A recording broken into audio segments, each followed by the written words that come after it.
Welcome to the Resistance and Renewal podcast, our second episode.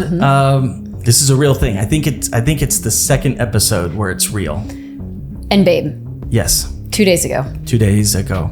Your book came out. Yeah, you wrote a book. Yeah, I did write a book. I'm so proud of you. Thank you. I mean, because I saw you write it, and you wrote it just furiously. Yeah. Quickly. It was a weird process. But it was amazing. I was talking with somebody recently who's a young guy.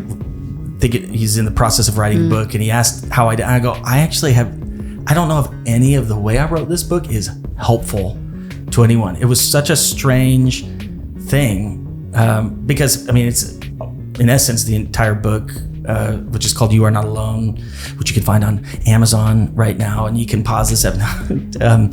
It is all about the conversation, though, that we're having with Jon around Jesus and secularism.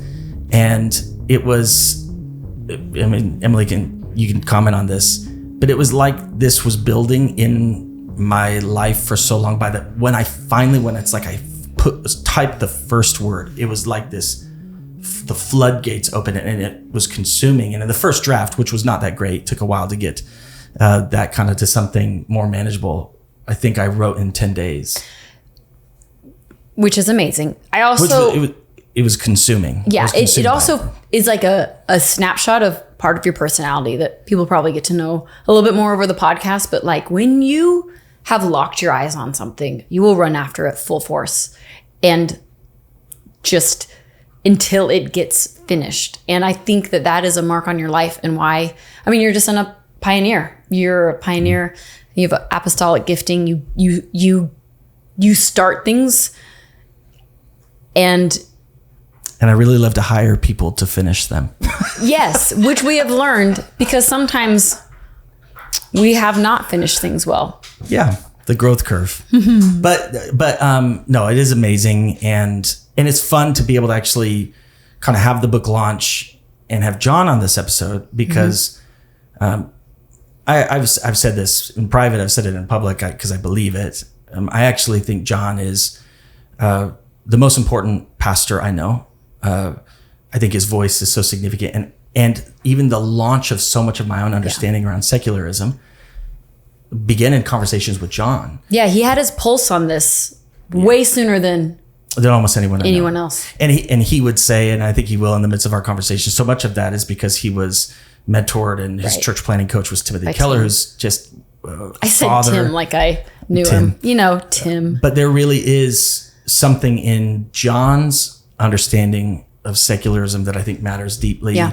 And I think even as kind of the resources around Jesus and secularism, You Are Not Alone, and all of these things that are in our heart to really, it's one of those strange things where when you feel like you have a message that isn't common, but it's that place of going, I think nearly every crisis we're experiencing as Christians, these greater crises aren't always what they seem. I think underneath them, it's usually a crisis of secularism.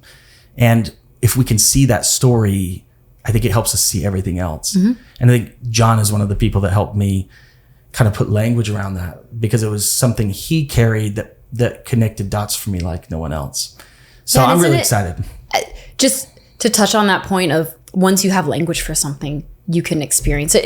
It's like just the power of language and we can have an experience. And if we don't have the language for it, we don't understand it. We can't fully wrap our head around it. Even if we're fully experiencing it, we actually can't understand things until we have language for them.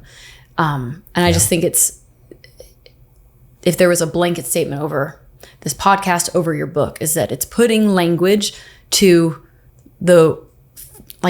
it's putting water to the fishbowl. You know, we are in it. But once I see that it's secularism, everything else falls into focus. Yeah, it does. And even where some of this conversation, where I'd say feels new to somebody who's listening, here's what I would ask, is that you would whatever trust you can forward to go, okay, these are voices that I trust, or these are voices that I think might have some things to help.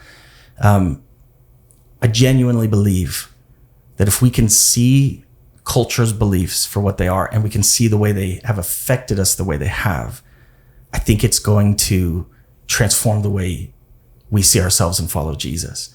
And I've become convinced of this, that on the front end, whenever I talk about secularism, it feels like I'm talking about culture or philosophies or worldviews or whatever the case may be, but I'm not.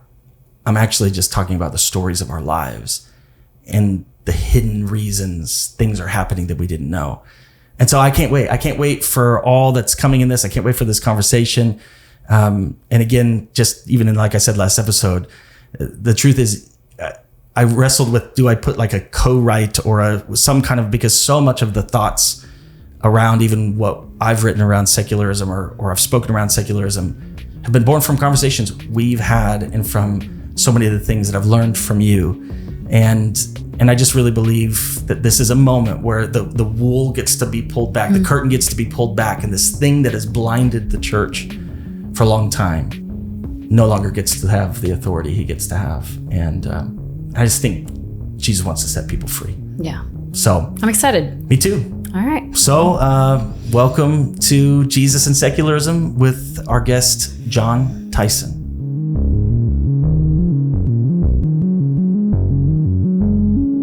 Jon, it's so good to see you. It's been a little bit since I've seen you in person, at least.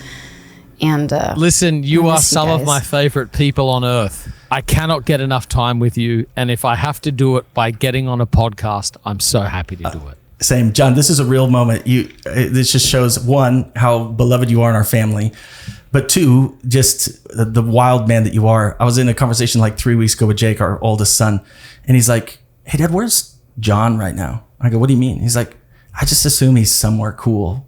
Where is he?" And I think, I actually think it was a little while ago. It was when you were in Iceland. I was like, "Oh yeah, he's in Iceland." He's like, "Yeah, that sounds right." I thought so. Sounds about right. That's so funny.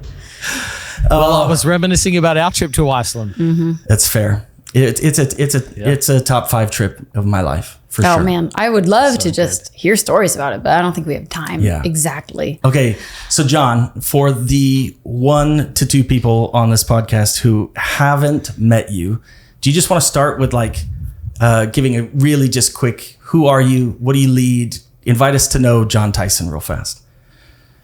Okay, well, I am a pastor in New York City. I'm coming up on 20 years of pastoring in the middle of Manhattan. I grew up in Australia. I'm originally from the Assemblies of God, became a Christian in a radical Pentecostal sort of youth revival, changed my life, met Jesus, felt called as a missionary to America. And when I came to America, I sort of realized that I needed something more robust than just a rallying cry of revivalism. And it sort of put me on a journey of trying to understand culture. You can't make disciples of Jesus until you understand how the culture has discipled people, and try to understand the obstacles that hinder people from following Jesus well, or stop people from wanting to follow Jesus. So yeah, spend quite a bit of time doing sort of cultural analysis or cultural exegesis, not for its own sake, but for the sake of helping make disciples who live well. So, I've been married for 26 years to a wonderful woman named Christy. I have 2 adult children who have left home, so I'm an empty nester. I'm passionate about Jesus, jazz music, some poetry, and riding motorbikes in the fall in the Hudson Valley. Yeah.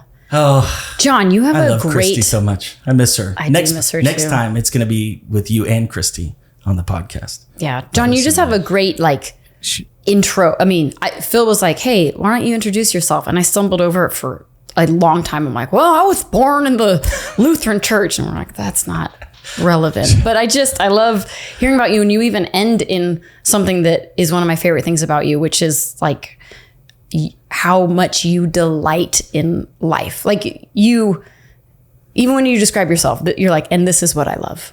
I love riding my motorbike in the fall." And one of my favorite things about you is what I like to call a touch of whimsy. So I hope that is not too... Listen, I made it a goal. I made it a goal to get a black belt in whimsy. That is one of my stated life goals. Well, I think you've achieved it. And I would say a blue belt, but I'm making progress. And this is the mark of how you know you've achieved it, because when you live in whimsy to the point where everyone around you gets pulled into it with you, that's how you know you've arrived. And that's what happens. Okay. When you're there, it's like this intoxicating presence. Well, praise God, mate. All right. I can't wait to talk to you about Jesus and secularism because the truth is, as much as this has been a distinct part of my own life and kind of one of the main things that I've given my life to know, and I travel and speak on it, there's so much of it that was actually anchored in our relationship, anchored in seasons when I was doing church plant training with you, over 10 years ago now. There's that distinct year that formed so much of my life. And there was this one talk that you gave on these 5 deforming shifts of secularism. And I don't know how many years ago I said this to you. I was like, that talk was so consequential for me. And it actually built a framework of understanding that shows up. It's in part of my book. And he gives you credit in the book, Jon. I do give you credit in the book. But I remember when I came back and you're like, oh yeah, I forgot about that talk. And I just laughed because of just the realization of how much significant moments really have happened in my life from just the common life we've been able to live together. And for me to be able to talk about Jesus and secularism with you matters a lot to me, because I think your voice on this matters. And I think that your voice on it has shaped so much of my own. And so part of where I even want to just start is I would love to hear from you why this matters. So we're taking time to have a whole conversation around Jesus and secularism, but for you and all that you've experienced and all that you've done, why does this matter to you? Why does it matter that we have to actually lean in and understand this? Well, the first thing I want to say is, mate, congrats on your book coming out. Yeah, thanks, Jon. That's so exciting. Writing a book is hard work. And if someone hasn't written a book, they don't know the kind of pain and labor and effort that goes into it. So congrats on that. And you've written on something very important, and you've written in a way that is both very, very thoughtful, theologically deep, but also immensely practical for people. And that's hard to get that combination there, mate. So I hope everybody who's listening goes ahead and picks it up and reads that, because I think it'll really help them understand this conversation at large. Yeah. Thanks, Jon. I started caring about secularism, though I didn't have a language for it, because I basically want to reach people who don't know Jesus. I want to reach the lost, make disciples, which is our biblical call. And I cared about the people in the church that I was leading as to why they seem to be struggling to follow Jesus. When you read the Bible, you realize Paul didn't, a lot of times we just say, don't worry about the world, just preach the gospel. The only thing about that is the people in the Bible who preach the gospel didn't just preach the gospel. Yeah. There's very, very different places. When Paul goes to different contexts, the further they get away from an understanding of the Judeo-Christian story, the more he starts with cultural reference points that they can make sense of. So in Acts chapter 2, he preaches the gospel to the Jewish community, and he calls them children of the covenant. He just immediately assumes that when he quotes the Psalms, they know what it is. Yeah. When they quote Joel 2, that they know who Joel was. This is Peter's sermon. They just assume he knows this is a shared cultural framework. And the solution is, hey, the Messiah we've been waiting for, he showed up, you killed him, repent, God raised him from the dead. Acts chapter 10, when Peter goes and preaches to Cornelius, he starts at a further point out. He calls him a child of promise. And so he starts talking about how the promises of the gospel went to the Gentiles. He doesn't assume as intimate a knowledge, and he starts with more cultural distance. And then when Paul preaches in the Areopagus in Acts chapter 17, he starts way out. He calls them children of creation. He says, the Lord who made the world and everything in it. And he still ends with Jesus, God's overlooked your times of ignorance, but he demands all men everywhere to repent.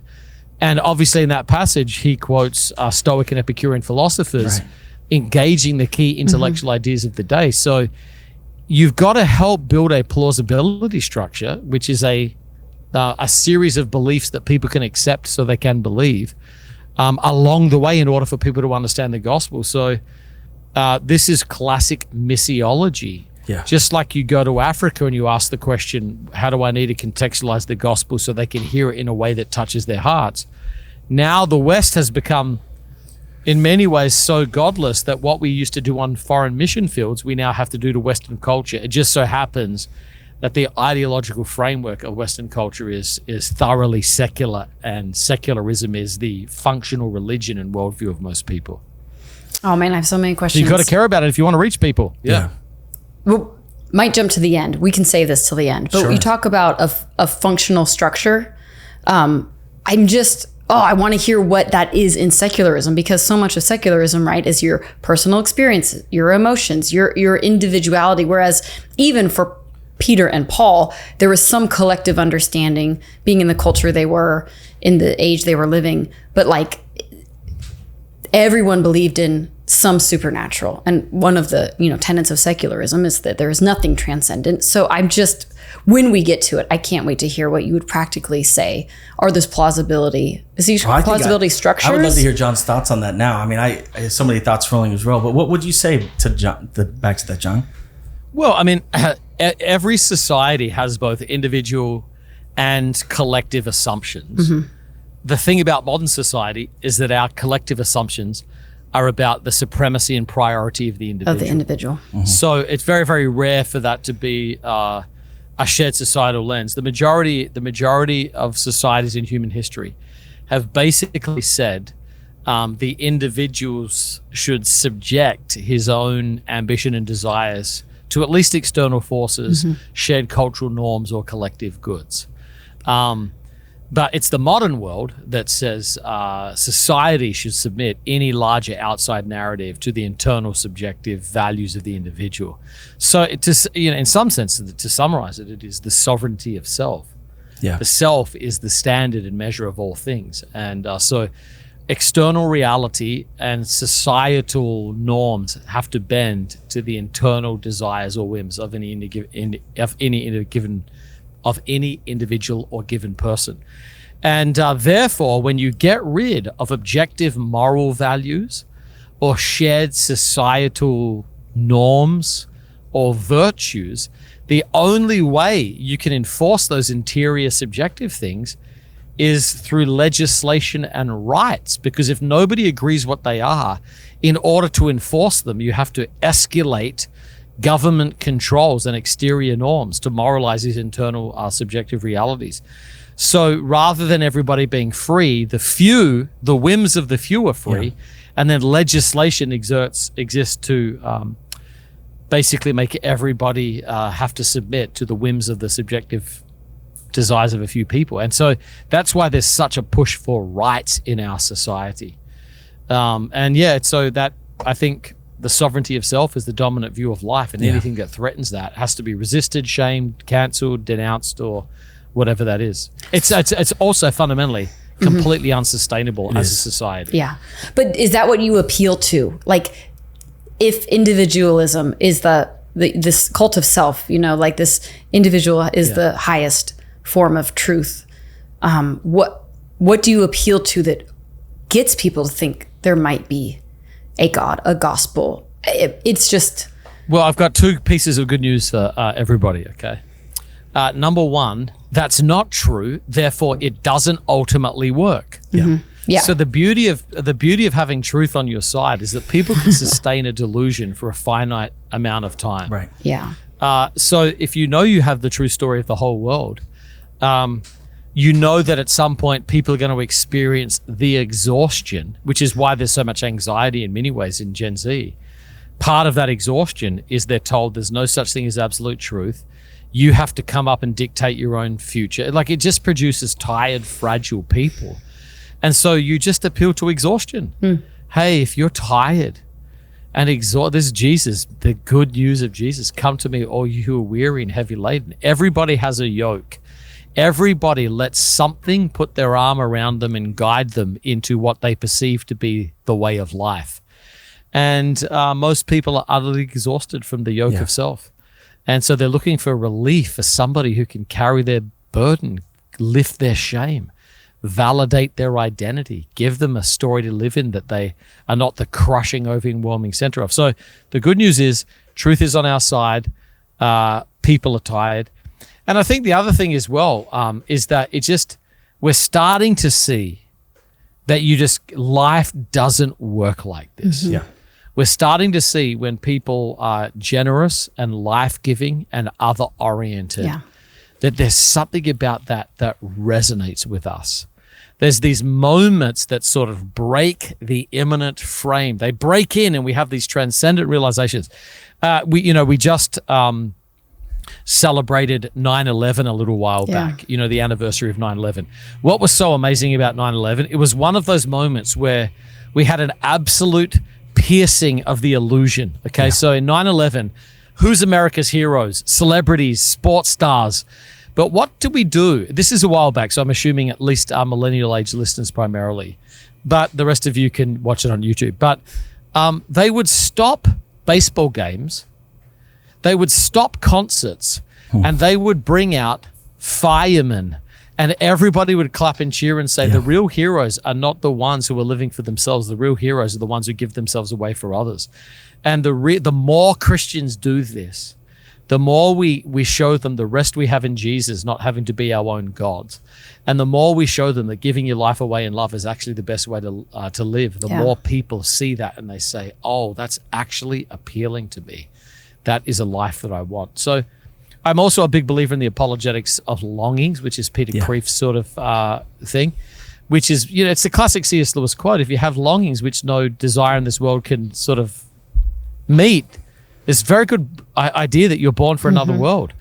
And our world does not have enough mechanisms to fulfill the eternal longings that are in your heart. It's the book of Ecclesiastes. He says, put eternity in our hearts. Yeah.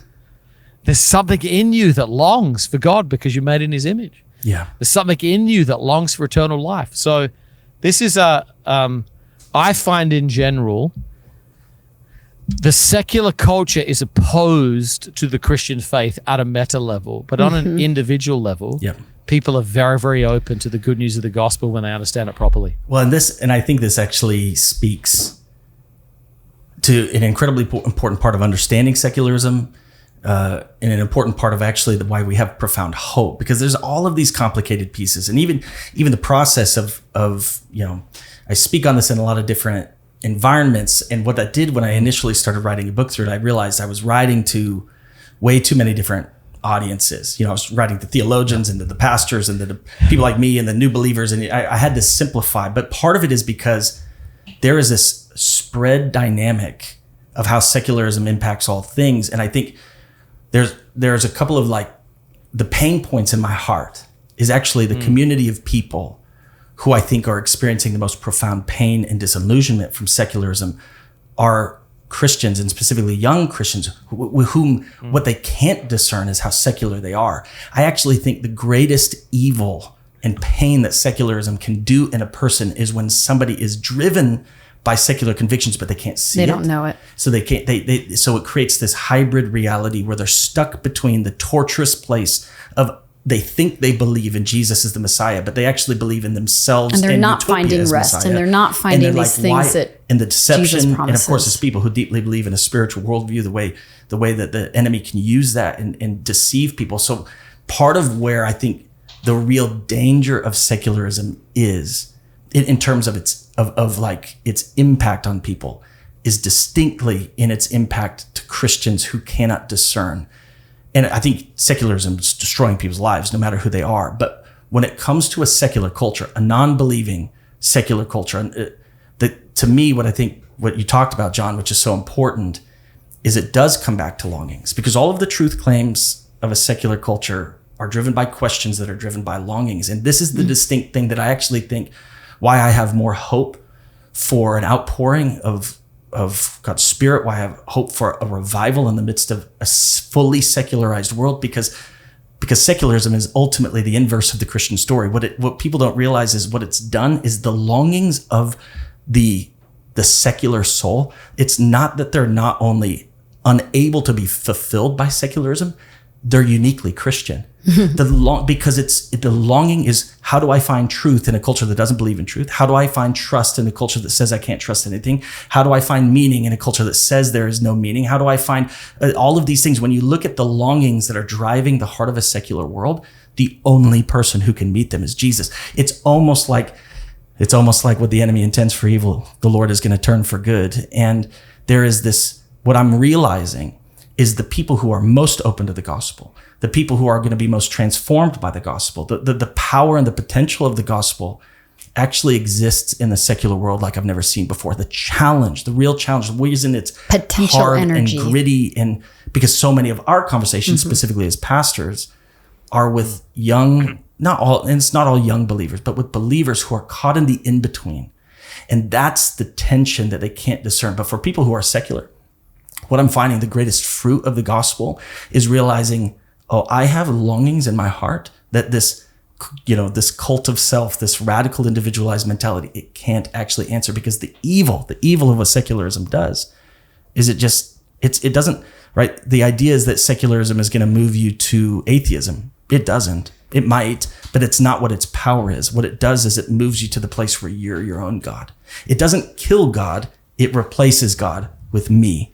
And the weight of the anxiety, the burden, the confusion, I have to produce my own meaning. I have to tell my life it's meaningful. I have to answer every question that a God would answer. And when people finally realize, I can't take these longings away, but I also can't answer them, I actually believe we're in the open door for the greatest movement of our lives of revival. I really believe that. I would love to just touch, and Jon, you said it just right at the beginning, like beautifully and succinctly and profoundly, as you often do. But can we just like work out a little bit when we say secularism in this podcast, Sure. which will happen a lot? What does that actually mean? Because it is, to some people, you're like, oh yeah, music that isn't Christian. There's this idea of what is secular, what is sacred. But secularism, as we are using it, is a distinct thing. And so, Jon, again, I know you said it really quickly, but could you just maybe expound on it a little bit for everyone, and then also touch on what imminent frame is in case people don't know? Yeah, I mean, so we're all living in Charles Taylor's world, okay? So, I mean, would you like to tell people who Charles Taylor is? No, they can read the book if they want to know who Charles Taylor is. Yeah, it's so. My simple point would be, we're all borrowing off a set of sort of core sociologists and theologians who've addressed this. But let me just acknowledge where a lot of the thinking comes from, but then sort of say it on a couple of levels. Okay, on a sociological level, it is a this world only approach to reality. Okay, so a Christian worldview says you're looking beyond humanity to something above humanity, religion, philosophy, truth, or whatever, to invade this world with revelation about what matters, about what truth is, who God is. Secularism says that is all unknowable and undesirable. So it is trying to solve all the problems of life with a this world only sort of approach. So you're not looking for saviors, religious saviors. You're not looking for alleviation of moral guilt from religious tradition. The highest good is human flourishing, and there's no reference point above the needs of mankind or humanity in this framework. So yeah, it's just a way of ordering reality without an appeal to anything transcendent or beyond this sort of current understanding of life, which is human beings at the peak of evolution. We all should be nice to each other so that we can thrive. We should care for the planet because it's our home and we'll be here for a bit. There's no reference point. It's basically Romans 1. They did not acknowledge him as God or give him thanks. So therefore, there's no God. There's no need to be grateful to anybody else. Therefore, I can define who I am and I'm entitled to all the rights I can get. So it's an ordering of life with a this world only approach. Secondarily, it's not, as many people think, getting rid of religion per se. It just means that religion has no cherished position as a center. There is no cherished center. You can believe whatever you want. Secularism doesn't care if you believe. It just has to be private, not public. So you can't order society around religious belief because that's subjective, personal, is in the category of values, not facts. And so society has to be ordered around things we all agree on, like science and stuff. So, you can. So it's not banishing religion; it's privatizing religion. And I think, it is. It's the sovereignty of self. It is. I am the determiner of the highest level of thinking, goods, and all the rest of it. So, what it does is it makes us live in a world where it's possible to believe, but it's hard to believe. So Charles Taylor would go on and say, in the 1500s. God was in everything in such a way that it would actually be really hard to be an atheist. God was in education. God was in art. God was in philosophy. God was in the church. God was in the family. God was everywhere. In the modern world, God is almost nowhere. And so it's actually really hard to believe. And so because we live in a world where God is at best optional and for the most part unwanted or unlikely, you're always wrestling with doubt. Am I crazy? Nobody else believes this. Where is God? So it makes faith harder because God in many ways has been dismissed from public life. And so that's why a lot of people wrestle with doubt. Before you would doubt atheism. Now you sort of doubt your faith because the waters we live in just don't facilitate. I think in some ways Christians feel like our world and the things we used to care about just have nothing to do with everyday life. And we're surrounded by people who look absolutely happy just working on their bodies and getting a second home and getting a few followers. They seem fine. It's a Psalm 73 delusion. You know what I mean? Mm-hmm. It's getting your eyes and just saying, when I started looking at the wicked, I said, in vain have I kept my hands pure. Look at the wicked. Yeah. Their bodies are smooth. They're doing Botox, skin's good. They seem happy.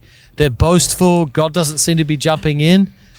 But then he says, it's Asaph, until I stepped into the house of God and beheld the end of the wicked. Yeah. So it's basically the first half of Psalm 73 is people's dominant view of life. Yeah. And I do think it actually, one of the other things you mentioned, it just connects back to that whole idea that Charles Taylor presents around the immanent frame, which is ultimately the expression that the entire world is just framed by me, what's immanent to me, what I can see, feel, sense, taste, and touch.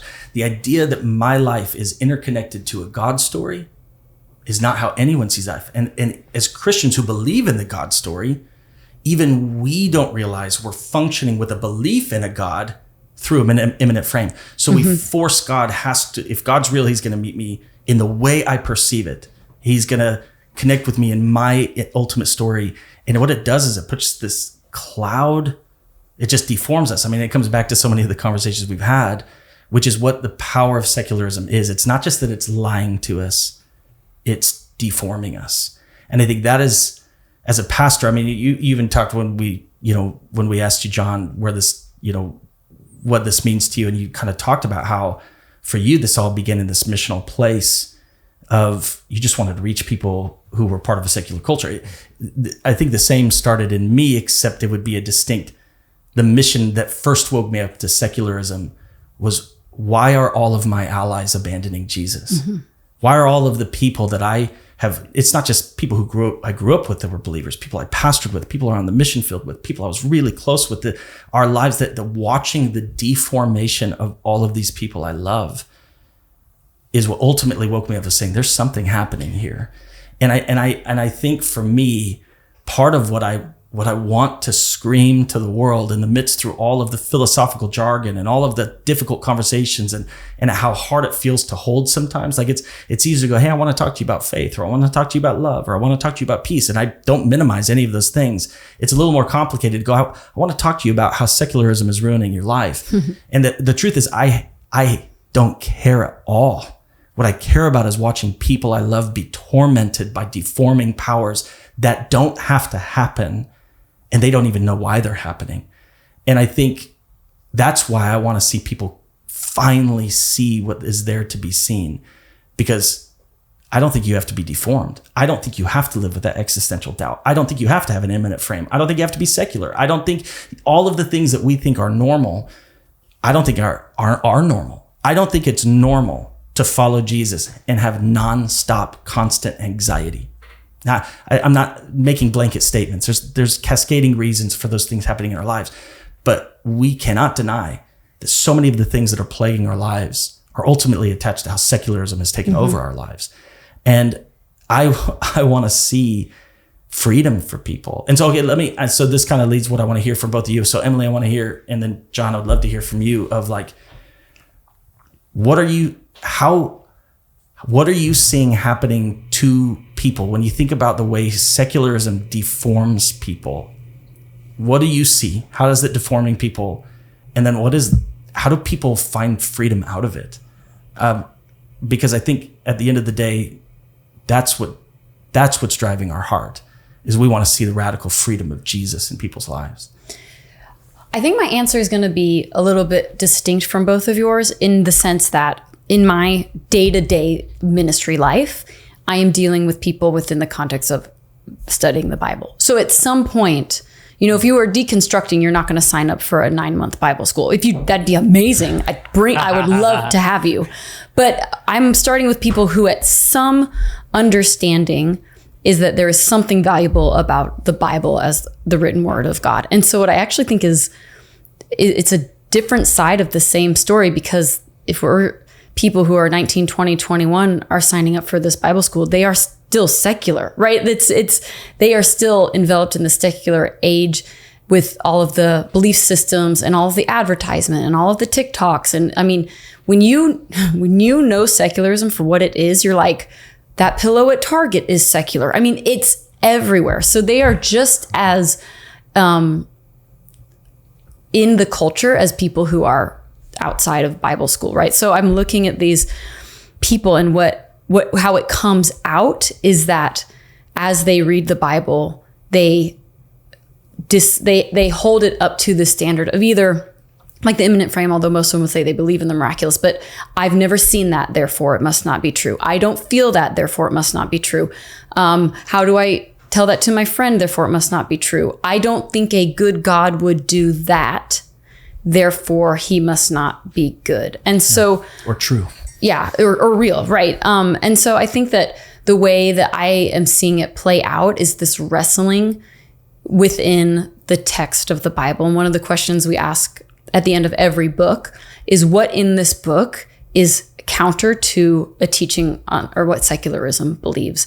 And it really gets them to stop and think, like, what about what Jesus says is actually diametrically opposed to what secularism teaches? What about this timeless truth about the character of God is anti what secularism would teach? And I'm not in their everyday life of them like wrestling with their faith as much, but it still gets to the same place, right? They still have to boil it down.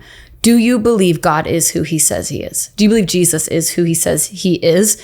And we're going to find it in the text. And then how does that inform their experience? What is and at the end of the day, the big picture, no matter what worldview people have, no matter what time in history, but from the beginning, the big two choices humanity has always had is if they're going to believe the truth or if they're going to believe lies. And secularism is just the era we are in where the lies are what they are, but they're still from the same source, from an enemy who's a father of lies. He knows truth, so he knows how to twist it for us to believe it. And the deception that comes on a spiritual level has been around since, the beginning. But what I really try to impress upon the people that I'm pastoring is like, hey, no matter how you feel, no matter your experiences, no matter what you see going around you, like, you have to discern what is the truth and you have to discern what is a lie. And if God cannot lie, he cannot. It doesn't say he does not or he will not. It says he cannot, because God doesn't say things because they are true. Things are true because God says them, right? So like, if we know the word of God, then we have the ability to discern when we are being lied to. And so again, I don't really have people deconstructing in my everyday life, but we are still coming up against all the places they doubt what God says. Yeah. What do you think? Can I just make one little comment? I was just going to say one thing that's interesting. When you look at some of the famous people who study the Bible, there's a kind of person who deconstructs, who does YWAM 9-month DTSs or whatever. And this is a person that's a super... I've been listening to a guy that was... so there's the guy that was the famous missiologist who went to reach an unreached people group, and he lost his faith. And he was Wycliffe Bible translators. He lost his faith. There's another guy that went to Johns Hopkins to do his PhD, and he lost his faith in one Bible class, And I have a friend who was actually a Wycliffe Bible translator who I grew up with, who absolutely lost his faith. And, is now back in Australia and is not following Jesus whatsoever. And that can be when you have a sort of, the Bible can be lifted to a position of even a substitute. You can't know God from apart from the Bible. the Bible is the word of God. I have a very, very high view, but there can be sometimes people who their faith is actually built on a late modern fundamentalist interpretation of the Bible. And when they encounter arguments outside when they encounter arguments beyond that, their faith falls apart. So just like a Christian falls apart when they encounter secularism quite often, sometimes people can get into that fundamentalist approach of reading the Bible and bump into challenges and lose it there. So I don't want to make it sound like it's only, I do think people who study the Bible can lose their faith as well. Absolutely. And that's another thing we just need to pay attention to. Like, knowing the Bible is not a safeguard against losing your faith. It isn't. And it's the heart it's the heart behind why you want to know the truth that I think is the safeguard. The fool says in his heart there is no God, not the fool says in his mind. Do you know what I mean? And and also it's like you said, it's what about the Bible are they losing faith in? Because if it's like, oh, I heard this and this about the Bible, therefore now that I am finding out that isn't true, I suddenly lose it all. You know what I mean? Like, just a small detail is like, oh, people are like, oh, I don't think so-and-so wrote this book, let's say in the Old Testament. And I'm like, well, the text never said they wrote it. So you are finding that you're like, oh, maybe scribes put together Kings and Chronicles, and it like I didn't know there was so much almost humanity in it. Like, it wasn't downloaded from God to one person. I'm like, well, the text never claims that. You're actually, you're falling apart because you put your faith in what you think instead of actual study. And there's other reasons too. I don't mean it's. I think part of the challenge of secularism as a default framework is that a lot of folks grew up in church and it's sort of like entertainment light church. So it doesn't actually really build their faith. It just like exists to sort of produce second soil type believers. And then people watch, because people often don't know where to study or how to look. A few YouTube videos later, they lose their faith, but they don't have the energy to read source material. And I think that's part of the problem. There's enough answers for every question of the Christian faith in the last 2,000 years. There's enough faith to believe and there's enough faith not to believe. But it's not like there's not answers for all of these questions that we are wrestling with. I mean, there is legitimate, wonderful, intellectually credible, existentially satisfying, soul-thrilling answers for whatever we need. But part of secularism is that it works in such a way that you don't want to go and research those. Do you know what I mean? I think that's fascinating. Yeah. No, it is. And it is that picture, right, of the vision. Because I think so many people that are actually bound by secular ideas outside of just people that kind of grew up in a purely secular context. So many Christians that are bound by secular ideas, it's actually because they were raised in a faith that was both at the same time light on spiritual formation and big on legalistic fundamental views of God. And it's like that combination. I don't actually know Jesus. I don't really know Jesus from a real life relationship with him. And yet I'm carrying around all of these theological ideas that are very fundamentalist. And then because the gospel is not fundamentalism. Fundamentalism is a distinct legalistic kind of envisioning of a lot of true things, but take them beyond the bounds of truth or beyond the necessary nature of what faith and hope in Jesus is. And even like you talked about, John, this picture of like our anchored hope is in the resurrection of Jesus. And the reason I trust everything else is because of that singular belief. But what it does is it that combination, it's almost like it swirls around inside of people's lives. And it happens so internally, and the process is so subtle. By the time they actually open up about it, it's almost like it's already formed inside of them. And I think for me, that's one of the times where I just go, whenever I'm walking with people, I just say, please just come to the table honestly with Jesus. Because the minute we actually bring our honesty and our sincerity in front of God is actually the place where hope and transformation can come. It's such a subtle thing, because what a perfect setup from the enemy. People are not given an authentic version of the gospel. And then secularism is the perfect alternative to the false version of the gospel. So because you've had a false version of the gospel, secularism feels more true than the false gospel. And the tragedy is that you never got the truth of the real Jesus or and the you real don't know gospel there's in a the first difference. place. Yes, and that's happening to so many people. That's why preaching Jesus in the kingdom of God is our fundamental task. Yes. It's not preaching morality. It's not preaching politics. It's not even preaching the church as such. It's preaching Jesus in the kingdom of God. Yeah. And the standard has to be, I'm kind of obsessed. We just preached this summer through the I am statements and then the miracles of Jesus.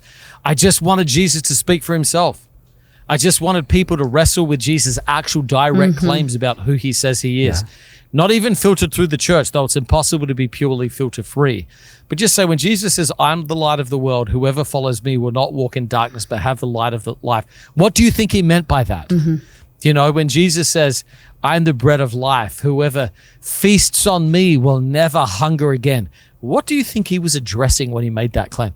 Rather than just getting in politics or entertainment, these things, light church and civil religion is the perfect fuel for deconstruction and secularism. Yeah. So we got to make sure we're preaching a rich, robust. All right. So listen, John, the last question, and we're going to kind of close. So somebody's listening or they've read or whatever the case is, and they're like, okay, I'm aware this has impacted me. What is the one thing that you would say, hey, these are the things that we need to start encouraging people, or you would speak to the church that the church needs to start doing, or a person needs to start doing? How do we start to actively take ground of the reformation? If secularism deforms and Jesus transforms, what are the things that we need to be doing to actually see the transformation in our own lives from secularism? Well, I think a big part of it, honestly, would just be like paying attention to the world that you live in. Get off autopilot. Be aware of the things that are forming you and shaping you. And, Jung used to say, until we make the unconscious conscious, it will direct our lives, but we'll just call it fate. And so part of it is like you've got to make what's unconscious conscious and realize what's controlling you. You've got to sort of explore what's in the dark and what's shaping you. So you should pay attention and ask the question, what stories am I being told here? What institutions are being cherished? What mimetic models? Who are the heroes that are being held up that tell me what I should want and what I should love? What is being presented to me as normal? And again, it's a classic, but Romans 12 says, don't be conformed to the image of this world or the pattern of this world. I've said many times, Paul is saying, until you understand how Rome makes Romans, you'll never understand how Christ makes Christians. So you've got to pay attention to the patterns, the mold, the power mechanisms, the imagery, the narrative. That tempt you into this. So you've got to be able to A, discern it, and then B, you've got to preach to it. This is really Paul in Athens. So he's walking around the city, and he's grieved by the idolatry. It's a strong word in Greek. And then what does he say? So he gets an awareness of the stories of Greece. He goes, I know. And then I know he preaches an alternative to it. And so I think you've got to wake up. You've got to sort of pay attention, and you've got to be aware of the things that are shaping and discipling you. So then you can then ask the question, what does truth look like in a culture of lies? What does dignity look like in a culture of compulsions? What does freedom look like in a culture when I'm enslaved to just my own addictions and passions? This is the gospel in the book of Titus. We were foolish, disobedient, enslaved to these passions. But when the kindness of God, our Savior, appeared, he saved us not because of righteous things we did. You've got to understand who you are, where you are, and then how the gospel disrupts that, and it appears. And the word that's used there appears, the word epiphany, where we get the word epiphany. So you've got to ask the question, how does Jesus speak into this? Reveal the true story. So you're part of it. Step one, pay attention to what's shaping you. Number two, get a vision of how Jesus wants to shape you. And then 3, go after it with your whole heart. And this is a passionate response It is a response of love to the God who came to rescue you. It's not just worldview analysis. It's not just philosophical reasoning. It's not just biblical exegesis. These things are helpful and necessary, but it is about love. Yeah. If secularism is me, Christianity is you. It is love. It draws you out of yourself into relationship with another. So that enables you to be freed so that you can love properly with all your heart. And that's the goal of Christianity, love God and love neighbor. So, John, I remember just when you were thinking about the first point there about you have to pay attention. I mean, do you remember this conversation? Netflix had just changed it from where you had to click on the next episode to where the next episode loads. And I remember you thinking, or you saying like that you saw that and you thought, this is not good. Like, what a picture of what our culture is always doing to us. You don't even have to choose the next addiction. Yeah. It's fed to you. I just always was struck by that. Oh yeah, the greatest watching extension strategy in Netflix history is autoplay. Yeah. And I mean, I've mentioned this before, so sorry if I'm repeating myself, but it's like the attention span of the modern person has shrunk from 12 to 8 seconds. TikTok is the most deadly social media because of how quick what are they called? The talks? What are they called? I don't even know. It tells us how on Instagram it's a reel. Yes. Look how hey boomer, hey boomer, how's Facebook? But whatever the talks are called, it's because you're just in a state of constant now. And you don't even know it. Yeah. And so we've got to sort of break these, the constant now. Secularism is me here now. Mm-hmm. Yeah. And you've got to fight me here now. And so you've got to be aware of these things, how they shape us, the automatic nature of formation. Yep. That means you have to have a conscious vision of discipleship. So yeah, it's, but listen, I'll say this. It's a gift because it makes your devotion to Jesus intentional. Yeah. And serious. What a gift. And we can't just wing our faith. We can't coast on cultural Christianity. Yeah. It requires conscious, intentional discipleship and formation. And we may end up producing the best Christians in Western history and see the greatest move of God because of what this demands of us in terms of discipleship. Oh, I love it. It actually, and I think this is a great kind of place to close it. A handful of months ago, I was giving a lecture around secularism, and I was talking about an invitation towards the kind of intentional spiritual formation that we were meant to have. And one of the things I mentioned in my talk was saying, one of the things I'm not trying to say is that the counter story, the counterculture, the new way that we need to kind of follow Jesus is a vision of like a hyper legalistic religious viewpoint of works and mentalities. But there really is an invitation to a way of following Jesus that so many of us grew up and called religious, called legalistic, called it pharisaical, which I don't think is true, but I recognize that. And so I kind of spoke around it. And I had somebody come up to me at the end, and this is what they said. They just said, hey, I know that you just cast like a really hard vision of life, that the only way to do it is to fundamentally, the only way I could do what you just said is I have to fundamentally change nearly everything about my life. And he goes, but I want you to know what I heard. He's like, I heard you trying to speak to the tension. He goes, but what I heard is that my life is important, that my life matters, that actually how I wake up matters, how I serve my day matters, how I go to bed matters, what I choose to watch matters. It's like sometimes we only, and it actually struck me, this, and I think there is, because I would say this, we're at war. The world's at war for your soul. The enemy's at war for your soul. And I don't know why as Christians, sometimes we think we're not at war. And I'm just tell you, not everybody listening to this is a mom and a dad, but you'll get this analogy even if you're single or you don't have children. But if I were to tell you right now that there was a ghostly entanglement subtly and slowly destroying the hearts and mind of your children, would you just be like, yeah, but one more Netflix? Like, I don't think we would. You told me there was a physical presence in the room of my child that wanted to deceive, harm, hurt, and destroy them. I don't think I would go autoplay. Mm-hmm. But that's what's happening. That's what's happening not just to our children, that's happening to ourselves. And I just think there's this point where we get to wake up and go, you want to know what the best news is? And it's a war cry. It's a bit of an invitation to a reimagined life. And some of it's going to come with a growing up a little bit, maturing a little bit in a life that isn't always as simple as we thought. But this is the beautiful news. It really matters. You really matter. Your life really matters. Your decisions really matter. You were really made intentionally by a God who matters, who made you matter. And I just think let's reclaim a vision of life that actually sees the value that we have and the value that God has placed in us. And I think that I wish I would have put that in my book, because that would have been a good place to end. But Jon, we love you.